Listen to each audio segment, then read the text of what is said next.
When Ulster last visited Welford Road in 2014, they did so on the back of 4 consecutive appearances in the quarter-finals of European competition. The young Stuart McCloskey made his Champions Cup debut in the centre that October evening, alongside Jared Payne in a midfield battle that would see them go head-to-head with Manu Tuilagi. Despite fighting back to claim a losing bonus point, Ulster fell 25-18 to start a European campaign that, with the all-conquering Toulon at home the next week, didn't really get going. The streak of last 8 places came to an end, and in the years since, they haven't been back. At the very least, the bookies fancy that to change this afternoon as the province head back to the scene of McCloskey's European bound, knowing that they need just a point to ensure their progress. After joking that he'd be watching last night's game with an Edinburgh jersey on, McCloskey admitted that giving the fans knockout rugby to look forward to is huge motivation. "It would be amazing," he said. "I've never got to the quarter-finals of Europe, and that's in 5 years of trying, so it's something that we're really aiming for. We know we've put ourselves in the position to get there, and it's about executing this week and hopefully going out and putting our best foot forward." The position of which McCloskey speaks is hardly one many predicted in the first year of head coach Dan McFarlane's reign. Last season's struggle to even qualify for this year's tournament had a knock-on effect on their seeding, throwing them into a pool alongside last season's runners-up, beaten semi-finalists and a 2-time champion. Having won 4 of 5 to date though, there has certainly seemed to be more of a resolve to the team this year, one that has them on the brink of what would have to be considered an unexpected achievement.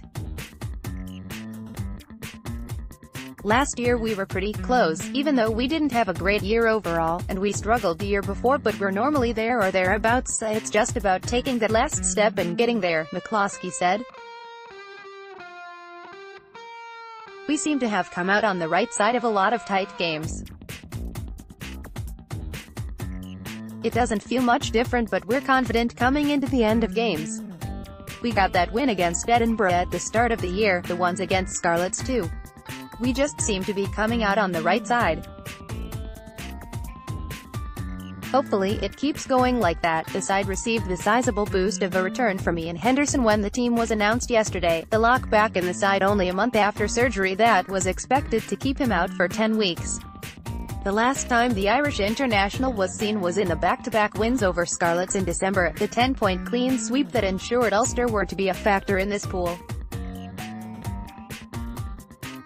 While that didn't always appear to be the case, McCloskey is convinced the side can tangle with the best whenever injuries and player management allow the rarity of a full-strength team.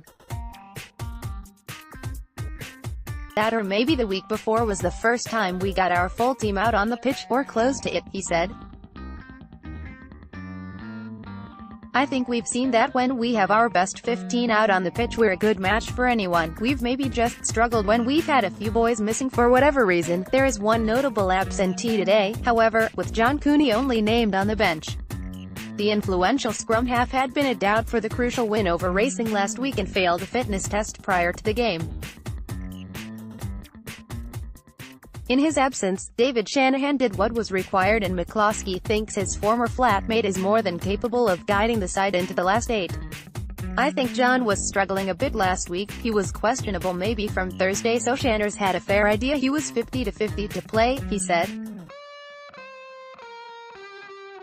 "Everyone in this squad knows how important he is, and how good he is. Maybe he cops some flack for things that aren't really his fault. He's a class operator and he gets the ball away quicker than most nines I know.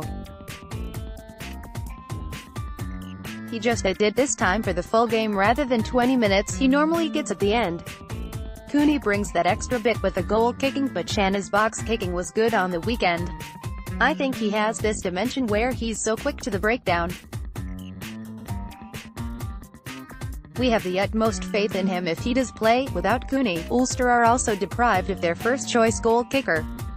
Billy Burns would usually shoulder the responsibility but had tightened up against Racing. McCloskey has experience of having to shoulder the load himself when both Ruan Pienaar and Paddy Jackson were on World Cup duty in 2015, but was only too happy to let Will Addison take responsibility last week and in the future should the need arise again. I wanted no part in it, he laughed. I was 15th choice. I've served my time there and no more. Dealing with Tuilagi again presumably is quite enough to occupy himself with this afternoon.